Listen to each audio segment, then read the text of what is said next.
Hello, lovely people. Welcome to my August reading wrap up.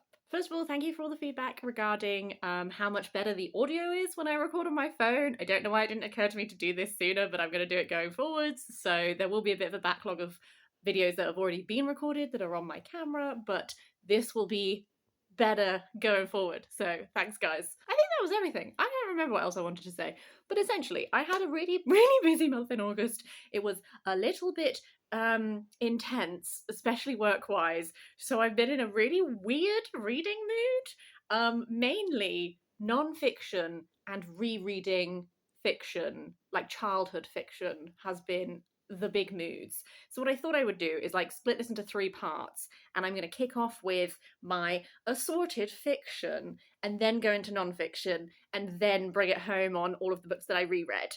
I thought I would kick off by talking about Lonely Castle in the Mirror by Mizuki Tsujimura, which is translated by Phillip Gabriel. This book so intrigued me from the premise, and then it ended up being like nothing at all like what I expected it to be, but I still really enjoyed it. So how it was sort of sold to me is that there is this girl, she's very lonely, she's very isolated, she's not going to school, and she goes through this mirror, and then she ends up in this mysterious castle. There is this being called the Wolf Queen, who is like another little girl who wears a wolf mask, and there are 6 other children there, and they're told that their mission is to look for this key, and this key will unlock the door to the wishing room, and then whichever one of them finds the key and enters the room will get their wish granted, but only one of them will get it.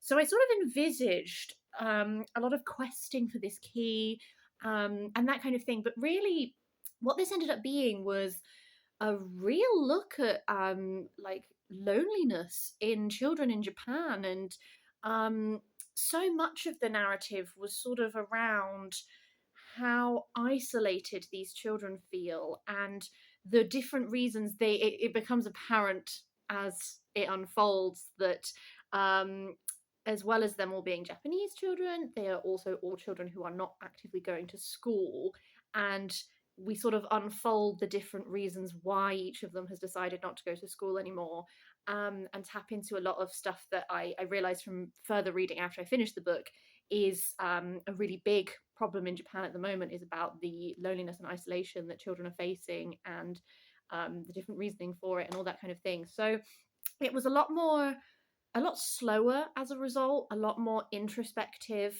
But I found myself really enjoying the way that these children tentatively formed bonds. I ended up being quite invested in that element of it. I definitely wish that there had been a bit more of an exploration of the castle. I felt like I knew certain rooms of the castle really well where they spent time, but actually, like when I was thinking about it afterwards, the physicality of the building and stuff, I didn't really have much of an image of.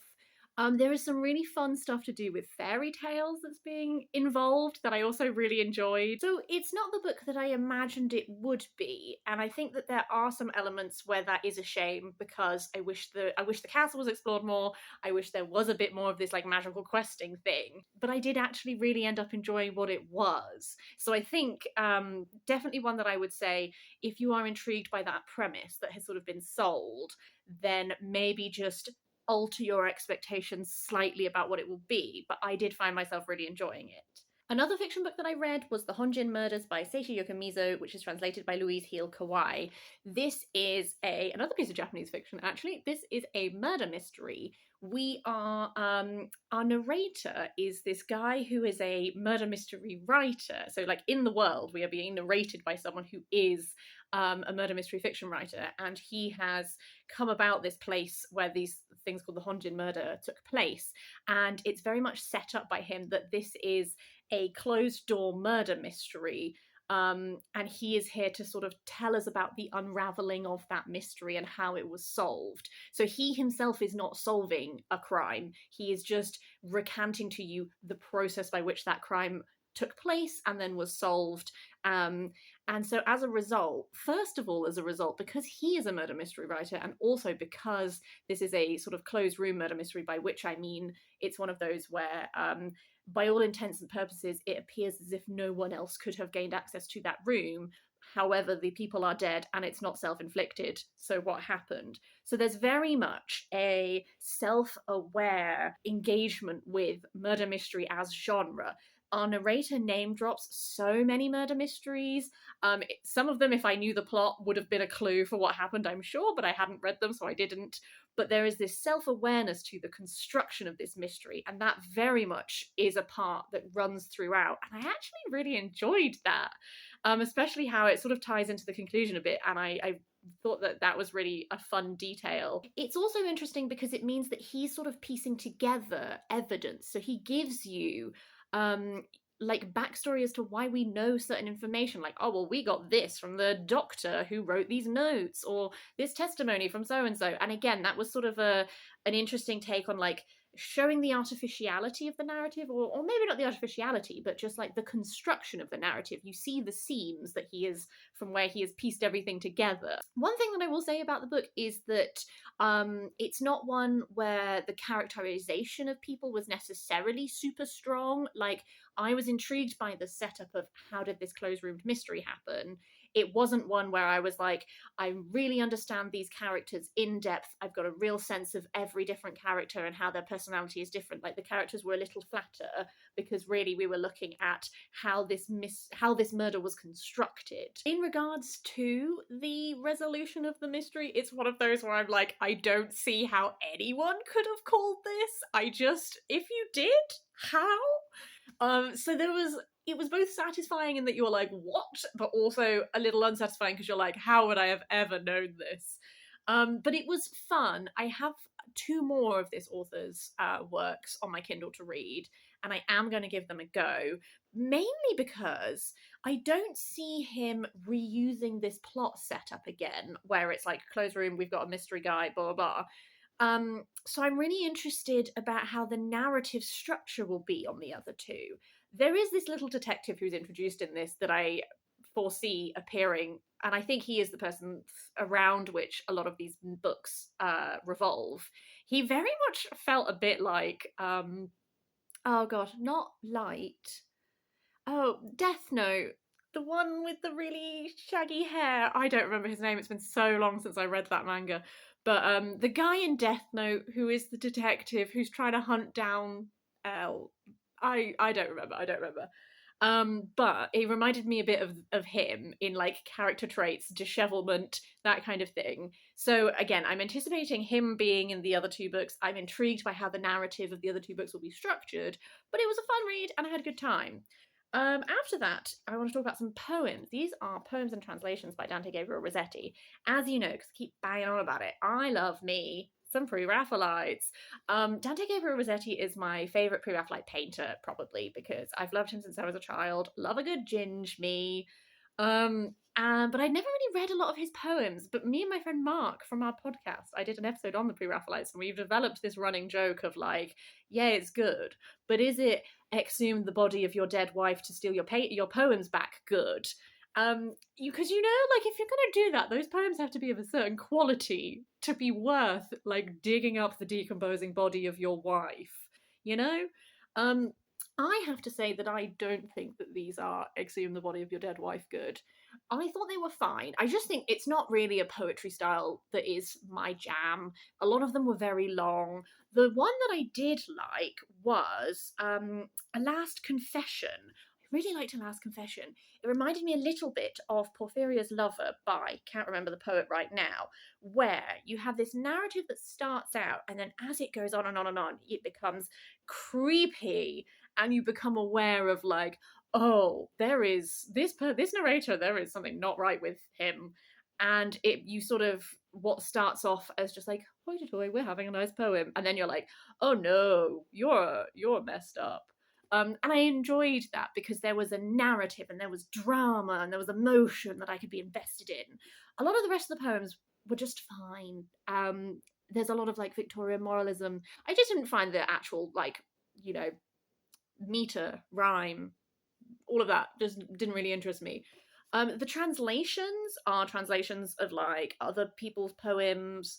There's some Dante, stuff like that. Again, it didn't really connect with me. I do have Christina Rossetti's poems that I'm potentially going to read in September, so I'm maybe going to compare them because currently I like Christina more. But you challenge yourself with these things and you grow and all of that. Moving on to my non-fiction. The first non-fiction book that I read was actually, I've been reading it for a while and it finally finished it. But it's The Gates of Europe, A History of Ukraine by Serhii Polkhy. I read this because with all of the contemporary events that are happening in Ukraine at the moment, I do not consider myself well versed in Ukrainian history at all, and I wanted to have just a better understanding of Ukrainian history and some of the factors that have led into this current moment that we are experiencing. I thought that this was a really well put together book.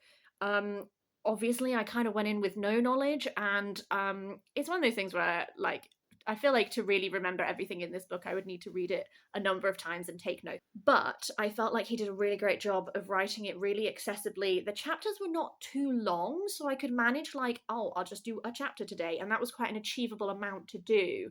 And then it meant that I could sit with that information and really try and take it in. I think my Eastern European history in general is lacking. So I learned a lot about all the different countries that border Ukraine, how those borders have moved over time, the interactions with Russia, what has kind of led to what is going on now. This was written, I believe, after the annexation of Crimea, but obviously was published a number of years ago, so there is a point at which it ends, to which I will have to do further reading to really understand why we're at where we're now. But definitely one I would recommend if you are also looking to get a better understanding of Ukrainian history. I thought it was both very packed full of knowledge, but also like accessibly written, and that was really good. Moving on, the next non-fiction book I read was Wreck, Gericault's Raft and the Art of Being Lost at Sea by Tom de Freston. This is about Gericault's Raft of the Medusa, which is a hugely famous painting that is in the Louvre. It's massive. It is based on this real life event that happened where this ship called the Medusa essentially sank, and all of the prosperous people on board took the lifeboats and left, and they left hundreds of people on this makeshift raft, just abandoned them in the sea, and they underwent some horrific ordeals. And then when they were finally rescued, their account of what happened became a sensation in France. And one person wrote an account of everything that happened, and Gericault became sort of obsessed with it in a way and did this massive painting that is very striking and is intensely famous. And so what this is partly, it is a look at the actual events of the Medusa, what happened, and is recounting those to you. So what actually happened to these people, that is the historical event. Partly looking at Gericault as an artist, how he became interested in the painting, the process of doing the painting, but then also just his life in general and other paintings that he's done. So there's this look at him as an artist and sort of an art history perspective. And then sort of the third strand is Tom de Freston himself, sort of looking at suffering in art and how do we translate these awful moments into something that is art. He becomes friends with this man who is a Syrian refugee who lost his sight in a bombing in Syria, and they embark on this project together where Ali sort of talks to Tom about his experiences, and they try and collaborate to create some art that represent and are exploring what he has gone through. Tom spends a lot of time trying to translate what Ali's feeling of becoming blind and how blindness feels to him into a piece of art and that kind of thing. On the whole, I really enjoyed this. Some parts of it worked a bit better for me than others. I loved all of the stuff about Gericault, and all of the art history stuff was fascinating. Especially, I knew about the real events of the Raft of the Medusa, so that was less news to me because I already know that story. But I had no idea about really Gericault as an artist, his process. And he gets quite dark, he gets quite morbid, he gets quite obsessed with bodies and trying to capture body parts and stuff like that. We really go down a hole. But it was fascinating, and I think Tom de Freston does a lot of these passages which are sort of from the perspective of the artist, and is him sort of imagining what that inner monologue was like and what it was that drew him to those things. And so what I liked about those passages is that it really, we can only guess what Gericault was actually thinking when he was doing these things, but they really like put you in him, and you get this sense of this like obsession and this pursuit to achieve what becomes this painting. But then when the painting is done, like, how do you go, where do you go from there? Like, how did it become what it is now? Because it wasn't fully always appreciated at the time. And I find all of that stuff really interesting. I did enjoy the look that was Tom de Freston himself. It didn't always work for me as well, and I will caveat by saying that this is an uncorrected proof copy, so maybe the final product is a bit different to what this is. I think that there is something very interesting about exploring this topic of how do you approach suffering, and he does at times acknowledge, like, is he making someone else's suffering about him? It's just, I think occasionally kind of did. I don't know. He has his own demons. He has this really complicated relationship with his father, where there's abusive history there, but also it's something that his brain has very much closed off from him. He spends a lot of time sort of dealing with that, and he has his own battles with depression and stuff like this. It's just that sometimes I felt like we lost a bit of focus, and it is something that he addresses, because at times Ali, who he is collaborating with, is like does say like this is what you've created, this doesn't reflect my experience, this is you, this isn't me. I just think that I maybe just wasn't as satisfied with that plot line. Maybe we spent too much time on it, but I don't know. But something about that whole strand, I was like, on the whole, I really enjoyed this. I'm really glad I read it. I would recommend it. It's just that element, occasionally I'm still sort of sitting with, what wasn't I satisfied with, I also read The Little Library Cookbook by Kate Young on my Kindle. This is, I say I read it. I can't make most of the recipes in the cookbook because I have food allergies that mean I'm difficult to cook for. But it was lovely because this whole cookbook is just recipes inspired by literature. So it's split into different sections, and it always starts with a little quotation from the book that has inspired it.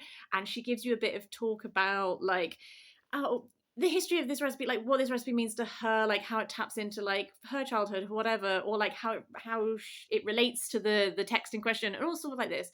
It was just sort of like a reminder of how lovely some of these food moments in some of my favorite books are, and it's given me like a little list of books that I should maybe go and explore, because I love reading about food, and it was just delightful. It also serves as a really good bridge into my rereading section, because I reread A Little Princess by Frances Hodgson Burnett because of the Little Library Cookbook, because she talks about, there's a moment in this where it's like, to the perspective of the characters in this, magic has caused this feast to appear. And that was always one of my favourite scenes in this book as a child. So I just had this overwhelming urge to read it. And I read it in like a day. I think I mentioned I had like a stressful August, and just being able to devour this little book in one day was so fun. The setup of this is that we follow Sarah Crewe, who's she's grown up in India. It's a Victorian children's novel, so we are very much set in the Victorian period. But her father is like, she has to go to school, so he has brought her to London for her to go to this boarding school. And then we follow her at this school where there's a little princess is like, she carries herself like a little princess. She always tries to be like generous and kind and all of these things, but she suffers a fall from fortune and ends up in a situation that is much harder, and then she sort of has to continue to try to be a little princess in rags as well as riches, etc. I loved this book when I was a child. I also really like the film, even though it's quite different. So reading this definitely brought back a lot of that childhood nostalgia.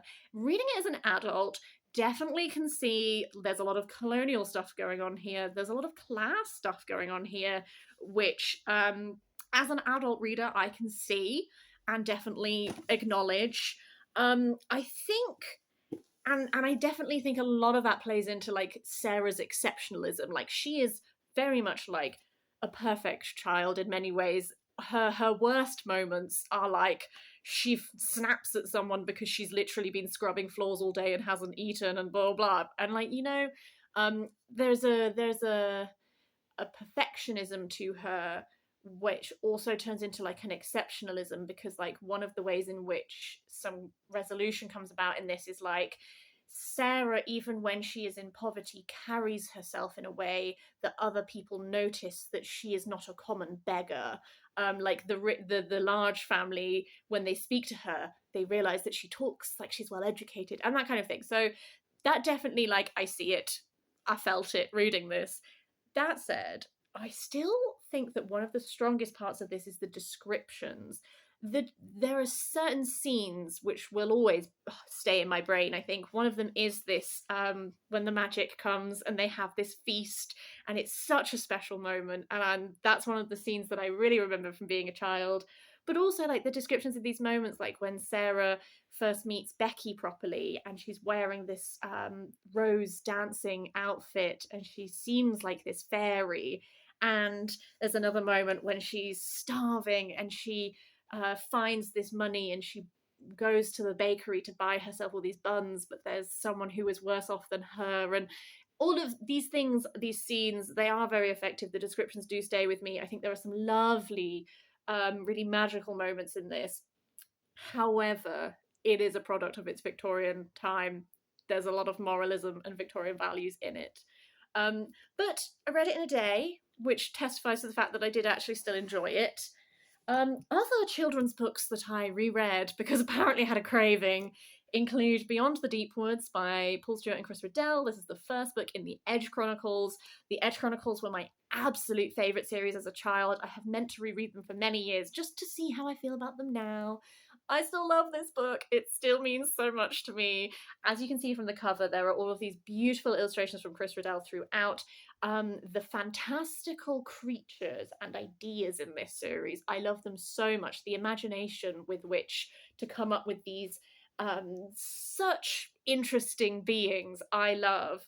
I did find upon rereading that oh god, I gotta remember the creature names. The Gross Mother and whatever the troll things are, we're definitely leaning into some fatphobic descriptions there, and I didn't love to see those.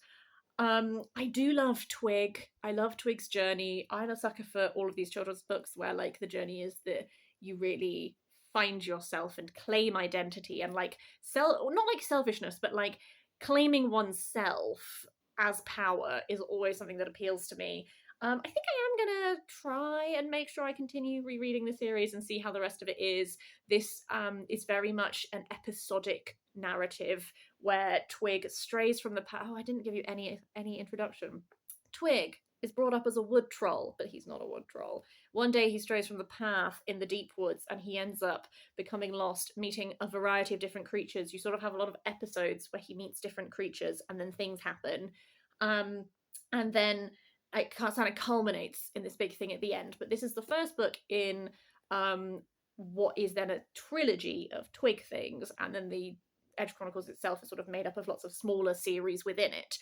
So this is setting up a lot of strands at the end that is what the second and third book will explore in more depth. So I am going to try and get onto those before I lose all of the nuance from my brain, but I did still really enjoy that.